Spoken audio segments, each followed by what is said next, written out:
Hey, Blaine, you good? Sorry, I'm sorry. Okay. Sorry. Did you get a haircut? Yeah, I did. Looks nice. Thanks. All right. Well, then Ready? you guys know this is science. We're a great class. Alright, On June 9th, 2010, with 16 minutes and 54 seconds left in overtime, Patrick Kane scored the game-winning goal on the Blackhawks for the Stanley Cup. This goal, which later gave Patrick Kane the record of being the youngest player to score a hat-trick in the Stanley Cup playoffs, would not have happened without a hockey stick. Hockey can trace its roots back to England in the 18th century. During this time, the sport was played by public school students who would play the game during their free time using sticks found in the area. In 1876, the first hockey association emerged, which created and established the first rules of hockey. In 1917, the National Hockey League in North America was started, which involved two teams, the Pacific Coast Hockey Association and the Western Canada Hockey Team. Over the years, more teams joined. Hockey today is played in over 90 countries, and in America, thousands of people play the sport as a pastime. The design of the hockey stick has been ever-changing. In the beginning, children who played the sport would use the sticks they found lying around the area of which they played. William Moffat is credited for creating the first official hockey stick in the 1830s in Canada. Growing up, he learned about the sport from the Nova Scotian people who lived there during that time. All of the hockey sticks were made out of wood, which could be easily carved and crafted during this time. The first accredited type of wood, ironically enough, was the sugar maple wood. However, the main type of wood used was the hornbeam tree, which was famously called the ironwood tree because of its strength. Over the years, the hornbeam became too rare, and it was replaced with ashwood, which lasted longer in the sport, but it was heavier. To this day, however, wood is not the only material used to make hockey sticks. Other materials that players use today are aluminum, fiberglass, and carbon fiber or graphite.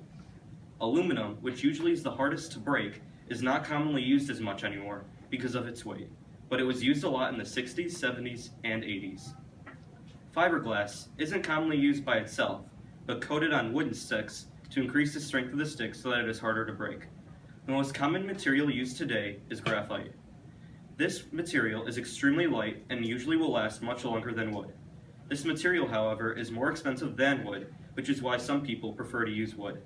My grandfather's stick, which is this one, although extremely heavy, and it has outmatched the test of time with only some dents and a broken blade.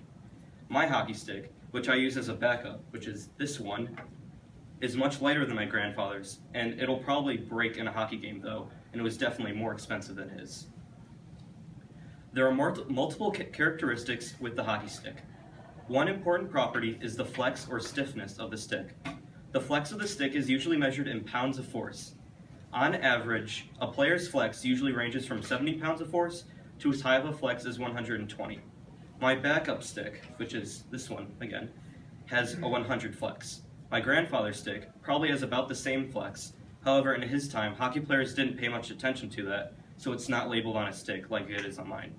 It also is much older, so it would break much easier when played with. The best way to flex a hockey stick is by slowly putting your weight on the hockey stick like this. And if you can kind of tell, it bends a little, which shows how the flex of it.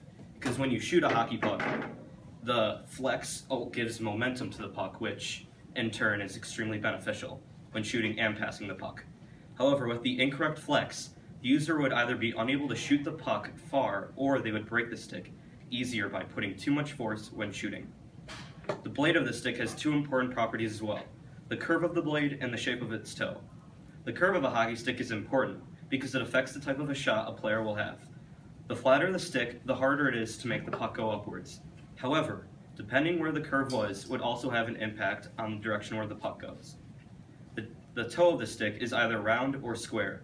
A round toe allows for easier puck handling, while a square toe makes it easier to do a toe drag, which is dragging the puck towards or away from the player. On average, 5 goals are scored in an NHL hockey game. With there being 83 games a season, that would be around 440 goals scored a season. Without the hockey stick, these statistics would be drastically low. And without a hockey stick, hockey would just be soccer on ice with a much smaller object to put in a goal. Thank you.